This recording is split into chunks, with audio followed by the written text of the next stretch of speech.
Halo Siaran Lovers, Malaysia tampaknya selalu menjadi perbincangan hangat bagi warga Indonesia. Apalagi negara ini selalu dianggap sebagai pencuri kebudayaan Indonesia, merebut wilayah Indonesia, dan bahkan pernah menjadi penyebab Indonesia keluar dari PBB.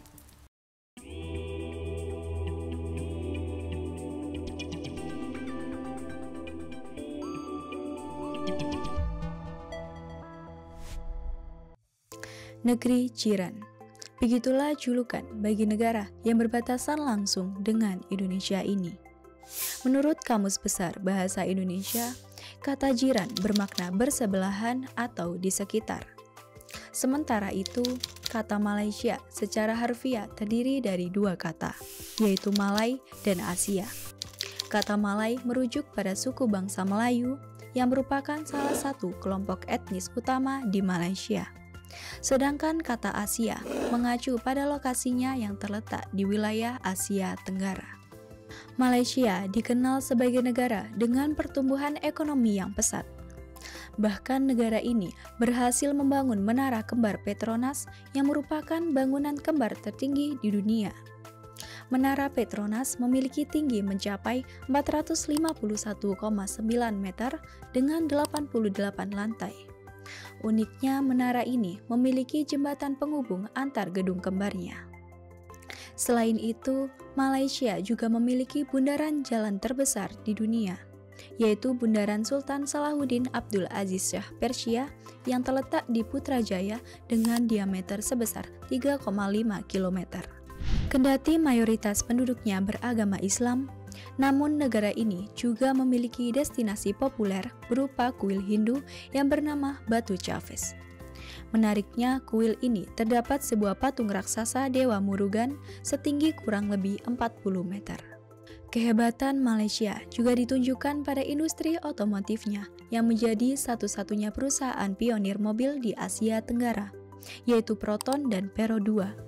Bahkan pada tahun 2002, industri mobil Proton telah mengantarkan Malaysia menjadi negara ke-11 di dunia yang mampu merancang dan memproduksi mobil sepenuhnya dari awal. Meskipun pesona Malaysia sangat menakjubkan, namun negara ini ternyata masih menerapkan hukum cambuk layaknya Provinsi Aceh, Indonesia. Hukuman ini diterapkan bagi pelanggar syariah di bawah Undang-Undang Islam dan dapat diberlakukan terhadap pelanggaran tertentu yang melanggar moral atau keagamaan. Pesatnya pertumbuhan Malaysia di berbagai bidang menunjukkan keberhasilan Malaysia dalam mengukir citranya di tingkat global. Meski demikian, sejarah berdirinya Malaysia di masa lalu juga mewarnai kegemilangan negeri jiran ini. Menurut berbagai sumber, bahwa penduduk asli pribumi Malaysia telah mendiami wilayah ini sejak 5.000 tahun yang lalu yang dikenal dengan sebutan orang Asel, orang Penang, dan orang Rumus.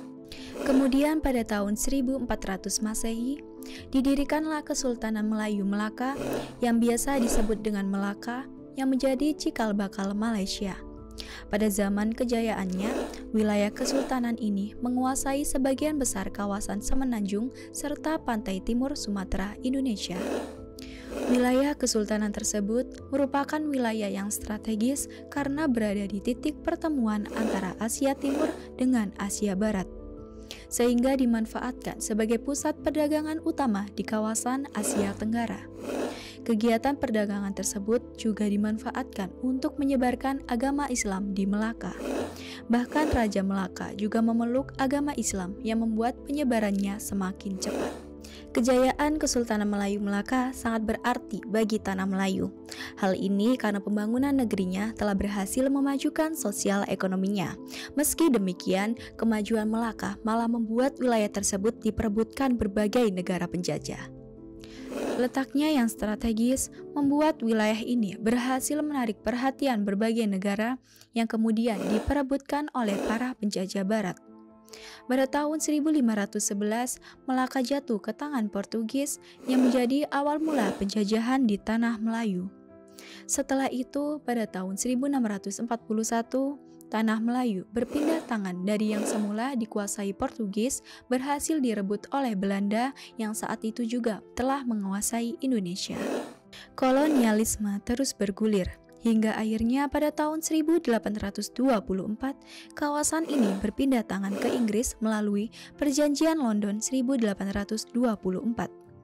Perjanjian berisi kesepakatan antara Inggris dan Belanda untuk membatasi pengaruhnya di Asia Tenggara. Singkatnya, dalam perjanjian tersebut menegaskan bahwa Inggris menguasai Singapura dan semenanjung Malaysia, sedangkan Belanda menguasai Indonesia. Pada era kolonialisme Inggris, tampaknya Inggris terlalu mencampuri setiap urusan di Tanah Melayu yang membuat rakyat Tanah Melayu menderita. Hal itu menimbulkan kemarahan hingga terjadilah pemberontakan di berbagai tempat untuk mengusir Inggris. Terlepas dari bentuk politiknya, pemerintahan Inggris nampaknya berhasil membawa perubahan besar secara sosial dan ekonomi. Dampak positif tersebut membuat pemerintahan Inggris akhirnya mendapatkan perdamaian dan keamanan. Di Malaya, para Sultan Melayu tetap mempertahankan status simbolis mereka di puncak sistem sosial aristokrat, meskipun mereka kehilangan sebagian otoritas politik dan independensinya. Banyak pertumbuhan ekonomi yang terjadi selama kekuasaan otoritas Inggris di Malaya. Otoritas Inggris membangun infrastruktur transportasi di mana jaringan kereta api dan jalan raya menghubungkan pertambangan timah dengan pantai. Selain itu, fasilitas pelabuhan juga ditingkatkan untuk memfasilitasi perdagangan sumber daya alam. Perkembangan tersebut mendorong pertumbuhan industri timah dan hasil perkebunan untuk memenuhi permintaan dunia. Tidak hanya berorientasi di sektor bisnis, pemerintah Inggris juga meningkatkan fasilitas kesehatan masyarakat dan memfasilitasi pendirian sekolah negeri Melayu dan sekolah misi Kristen. Sedangkan orang Tionghoa harus membangun sekolahnya sendiri. Kekuasaan otoritas Inggris telah berhasil membangun berbagai sektor dalam memajukan Tanah Melayu. Namun, kondisi tersebut segera berbalik arah ketika meletusnya Perang Dunia Kedua, terutama saat Jepang mulai menduduki kawasan Asia Tenggara, terutama kawasan Tanah Melayu. Pada bulan Desember 1941, Jepang mulai menginvasi Malaya setelah menyerang Pearl Harbor dan Manila. Pada tahun 1942, Jepang berhasil menduduki semenanjung Malaysia, Singapura, dan Kalimantan selama Perang Dunia Kedua. Selama diduduki Jepang, perekonomian mereka terganggu, dan ketegangan komunal semakin buruk ketika reaksi masyarakat Melayu dan Tionghoa berbeda terhadap pemerintahan Jepang. Gerilyawan pro-komunis yang sebagian besar berasal dari Tiongkok melakukan perlawanan di Malaya, dan pemberontakan singkat yang dipimpin Tiongkok juga meletus di Kalimantan Utara. Pertempuran melawan Jepang akhirnya berakhir pada bulan Agustus 1945 ketika Jepang menyatakan menyerah dalam Perang Dunia Kedua pasca serangan Amerika Serikat di Hiroshima dan Nagasaki. Kendati demikian, menyerahnya Jepang tidak menandai berakhirnya penderitaan Malaya.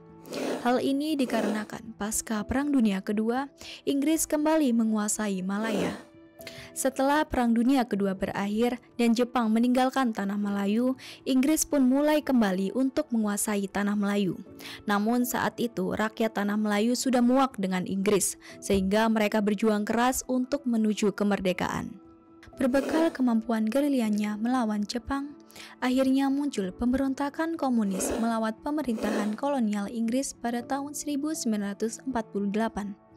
Pemberontakan ini dilakukan oleh Partai Komunis Malaya yang mayoritas terdiri dari orang Tionghoa ini terjadi selama lebih dari 1 dekade dan memainkan peran penting dalam dinamika politik dan keamanan di Malaya. Pada tahun 1952, Tunku Abdul Rahman Putra Al-Hajj membangkitkan semangat perjuangan rakyat Malaya dengan membentuk Partai Aliansi. Tunku mulai membuka mata Inggris untuk membebaskan rakyat Malaya memerintah negaranya sendiri. Persatuan antara 3 ras utama, yaitu Melayu, Cina, dan India, telah membuahkan hasil ketika Perjanjian London yang ditandatangani pada tanggal 8 Februari 1956 telah mencapai kesepakatan bahwa Federasi Malaya akan merdeka pada tanggal 31 Agustus 1957. Kemudian pada tanggal 27 Mei 1961, Tunku mengusulkan penggabungan 5 koloni, yaitu Federasi Malaya, Singapura, Sabah, Sarawak, dan Brunei Darussalam untuk membentuk negara baru bernama Federasi Malaysia. Pada tanggal 9 Juli 1963, perwakilan pemerintah Inggris beserta 4 koloni selain Brunei Darussalam secara resmi membentuk negara baru bernama Federasi Malaysia, tercapai pada tanggal 16 September 1963. Kendati demikian, Singapura akhirnya keluar dari Federasi Malaysia pada tahun 1965. Perjuangan Malaysia memiliki sejarah yang panjang, hingga akhirnya negara ini mendapatkan kemerdekaan dari Inggris. Malaysia yang kita kenal sekarang merupakan anggota Persemakmuran Inggris, sehingga negara ini banyak bekerja sama dengan Inggris.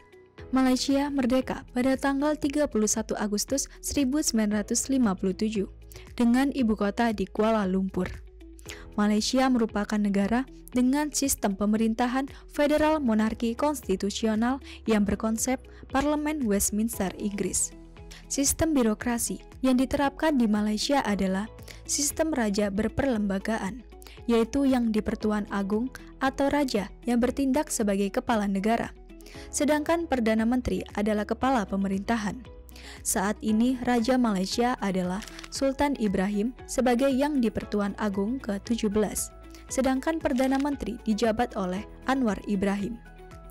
Menurut situs Worldometers, jumlah penduduk Malaysia pada tahun 2023 mencapai 34.308.525 jiwa. Dari jumlah penduduk tersebut, terdapat beberapa suku yang mendiami Malaysia, yaitu 57,3% Melayu, 22,9% Tionghoa, 12,4% kelompok pribumi, 6,8% India, dan 0,8% suku lainnya. Sementara itu, terdapat beberapa agama yang dianut yaitu 63,5% Islam, 18,7% Buddha, 9,1% Kekristenan, 6,1% Hindu, dan 2,7% kepercayaan lainnya. Meski memiliki beragam etnis, negara ini hanya memiliki satu bahasa resmi sebagai bahasa persatuan, yaitu bahasa Melayu. Kendati demikian, masyarakat Malaysia cukup fasih berbicara menggunakan bahasa Inggris karena dulunya negara ini pernah dijajah Inggris. Bahkan, tak jarang masyarakat Malaysia memadukan bahasa Melayu dengan bahasa Inggris dalam berinteraksi kesehariannya. Dalam transaksinya, Malaysia memiliki mata uang resmi yaitu ringgit yang dikodekan dengan MYR. Bila dikonversikan dalam rupiah, maka 1 ringgit Malaysia sama dengan 3.309 rupiah Indonesia. Tercatat PDB Malaysia pada tahun 2021 mencapai 11.109 US dollar yang lebih tinggi dari Indonesia yang hanya 4.332 US dollar. Malaysia memiliki bendera nasional yang disebut dengan jalur gemilang yang terdiri dari 4 warna utama. Warna merah putih sebanyak 13 garis melambangkan jumlah negara bagian di Malaysia. Warna biru melambangkan perpaduan rakyat Malaysia. Warna kuning merupakan warna tertinggi atau warna para raja. Sementara bulan sabit melambangkan Islam sebagai agama resmi Malaysia. Bintang menggambarkan harapan Malaysia bisa berprestasi cemerlang dan dikenal ke seluruh dunia. Selain itu, Malaysia memiliki lambang negara yang disebut dengan Jata Negara, yang terdiri dari perisai yang ditopang 2 harimau. Di atas perisai terdapat bintang dan bulan sabit berwarna kuning. Di bawahnya terdapat pita dengan semboyannya bersekutu bertambah mutu. Malaysia terletak di daerah ekuator, sehingga negara ini memiliki musim yang kurang lebih sama dengan musim di Indonesia. Letak geografis tersebut membuat ritme pergantian antar musimnya juga dipengaruhi oleh monsun barat dan monsun timur. Secara geografis, Malaysia terletak di daerah ekuator, sehingga negara ini memiliki iklim hutan hujan tropis.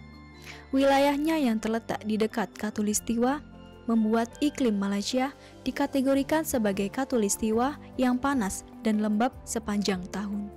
Kendati demikian, Malaysia menjadi salah satu negara yang rawan terkena efek El Nino yang dapat mempengaruhi iklimnya. perubahan iklim akibat El Nino berpengaruh signifikan terhadap peningkatan permukaan air laut, resiko banjir, hingga kekeringan. Wilayah Malaysia yang luas tentunya menyimpan kekayaan alam yang sangat melimpah. Sejak zaman dahulu hingga sekarang, komoditas sumber daya alamnya masih menjadi salah satu sumber pendapatan utama negeri jiran ini. Perekonomian Malaysia telah bertransformasi sejak tahun 1970 dari yang mulanya bertumpu pada ekspor bahan mentah berubah menjadi perekonomian yang kuat, terdiversifikasi, dan bertumbuh signifikan di kawasan Asia Tenggara. Perekonomian Malaysia sebagian besar ditopang oleh sumber daya alamnya yang berasal dari sektor pertanian, kehutanan, dan pertambangan. Di sektor pertanian, Malaysia dikenal sebagai salah satu pengekspor terbesar karet alam dan minyak sawit yang menjadi pembangkit utama perdagangan internasionalnya. Sementara itu, sejumlah wilayah yang substansial digunakan sebagai hutan produksi dan upaya penghutanan kembali terhadap lahan hutan sudah dilakukan. Sementara itu, di sektor pertambangannya terdapat timah dan minyak bumi yang menjadi sumber daya mineral utama yang menyokong perekonomian Malaysia. Bahkan Malaysia pernah menjadi penghasil timah terbesar di dunia hingga merosotnya pasar timah pada tahun 1980-an. Saat ini sumber daya mineral Malaysia yang masih banyak tersedia adalah minyak bumi dan gas alam yang letak pertambangannya di lepas pantai.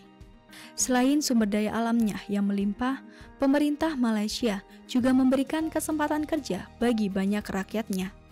Pemerintah juga aktif dalam menarik minat perusahaan asing untuk membuka lapangan pekerjaan di Malaysia.